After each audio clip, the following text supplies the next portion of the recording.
Hi friends, ఈరోజు మీకోసం మళ్ళీ ఇంకో రెసిపీతో వచ్చేసానండి. ఈ వీడియోలో 2 రెసిపీస్ చూపించబోతున్నాను. ఈ ఆల్రెడీ చేసిన రెసిపీ ఒకటి, ఇది ఇంకో రెసిపీ అనమాట. తోటకూర బంగాళదుంప ఫ్రై చేశాను. ఈ రెసిపీ ఛానల్లో పెట్టలేదు.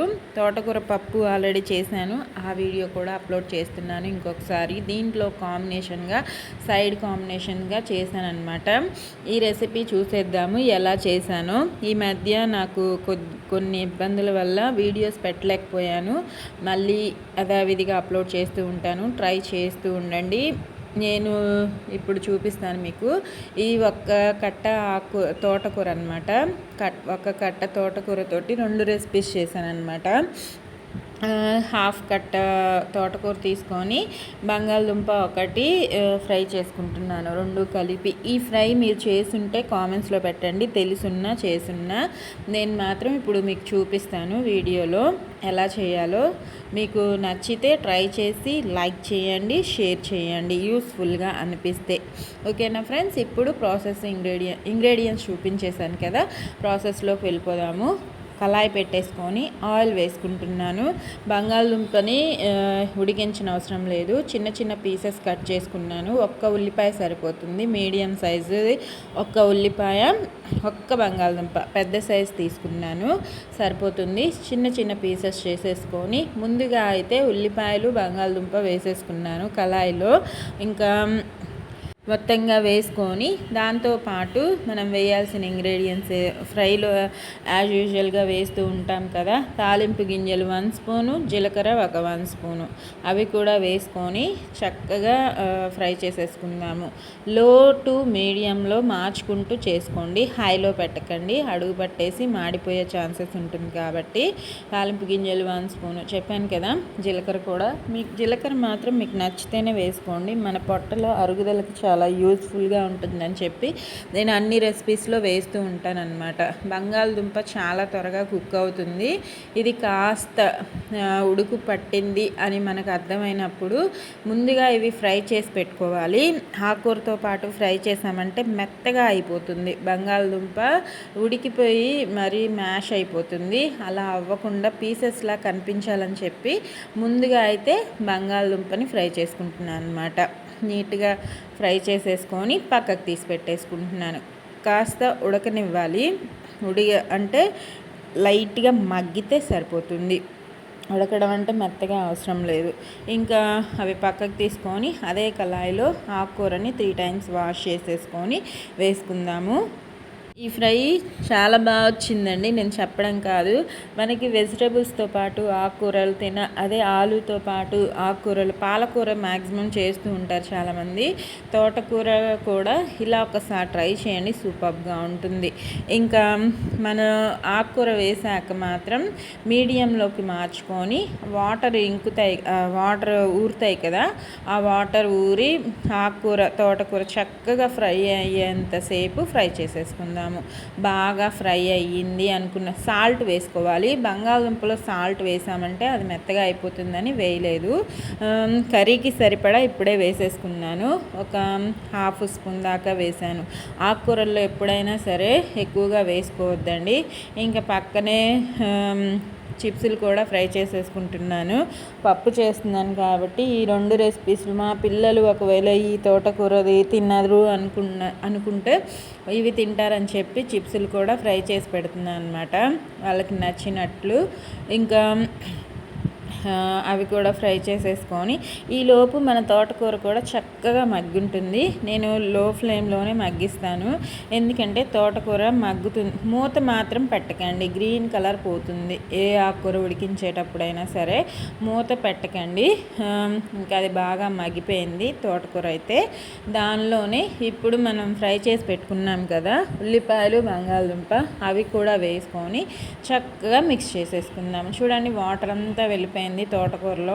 ఒకవేళ వాటర్ ఉందంటే లైట్గా ఉన్నప్పుడు ఈ బంగాళదుంపను వేసుకోవాలి. ఇంకా కొంచెం ఎక్కడన్నా మగ్గలేదు అనిపిస్తే ఈ టైంలో మగ్గిపోతుంది అనమాట బంగాళదుంప కూడా.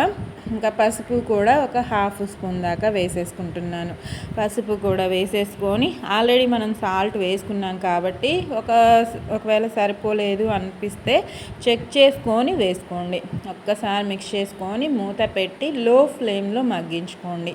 లో ఫ్లేమ్లో ఈజీగానే మగ్గిపోతుంది.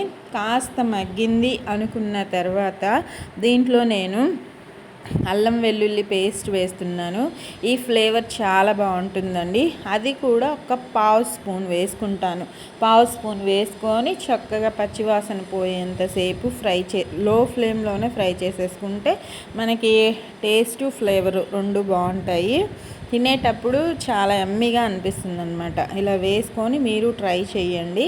ఓకేనా ఫ్రెండ్స్. కారం మాత్రం ఎప్పుడైనా సరే ఏ రెసిపీకైనా నేను లాస్ట్లోనే వేసుకుంటాను. ఆకుకూరల్లో కారం కూడా ఎక్కువగా ఏం పట్టదు. చూడండి, బంగాళదుంప వేసాం కాబట్టి అడుగు పడుతుంది. లో ఫ్లేమ్లోనే పెట్టుకొని అడుగు పట్టిన దాన్ని ఇలా గరిటెతోటి గీరేసుకుంటే ఇబ్బంది ఏమి ఉండదు. ఇంకా చెప్పిన విధంగా లో ఫ్లేమ్లోనే చేసుకోండి మ్యాక్సిమం వీలైనంతసేపు. ఎందుకంటే మనకి లో ఫ్లేమ్లో కుక్ అయిన రెసిపీ సూపర్గా ఉంటుంది, ఏ రెసిపీ చేసినా సరే. ఓకేనా. ఏ రెసిపీ ఎలా చేయాలో అలా చేస్తేనే టేస్టీగా వస్తుంది కదా. ఇంకా అల్లం వెల్లుల్లి వేసిన క్లిప్ మిస్ అయినట్టుంది, అందుకే కనిపించట్లేదు. ఇదిగోండి, కారం ఒక పావు స్పూన్ వేసుకున్నాను, సరిపోతుంది. ఎక్కువగా అవసరం లేదు. మీకు ఇంకొద్దిగా స్పైసీగా కావాలి అనిపిస్తే పచ్చిమిర్చి ఒక 3 దాకా వేసుకోండి. అప్పుడు స్పైస్ కరెక్ట్గా సరిపోతుంది. చూడండి, బంగాళదుంప తోటకూర ఫ్రై అయితే రెడీ అయిపోయినట్టే. స్టవ్ ఆఫ్ చేసేసుకొని వేడి వేడి తోటకూర పప్పుతో సర్వ్ చేయండి. పప్పు అయినా చారైనా దేంతో అయినా సూపర్గా ఉంటుంది. ఓకేనా ఫ్రెండ్స్. నెక్స్ట్ ఇదేమో తోటకూర పప్పు కోసం. ఈ తోటకూర పప్పు నా ఛానల్లో చాలానే ఉన్నాయి, అందుకే మీకు పూర్తిగా వీడియో కవర్ చేయలేకపోయాను.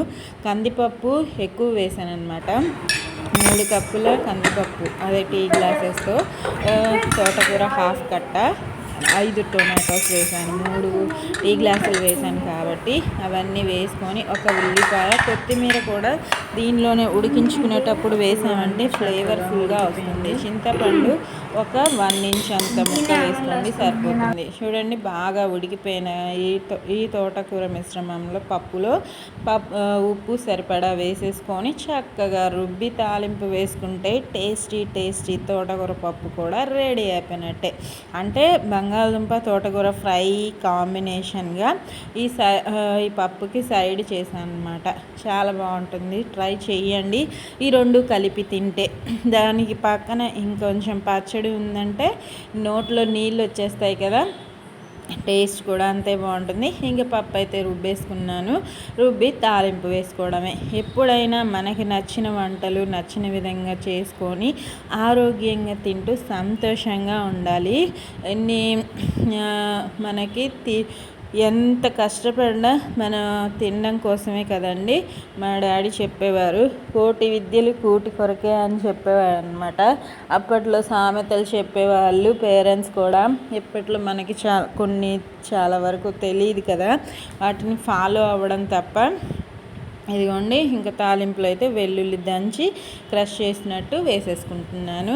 హై ఫ్లేమ్లోనే పెట్టుకుంటున్నాను ఫ్లేము.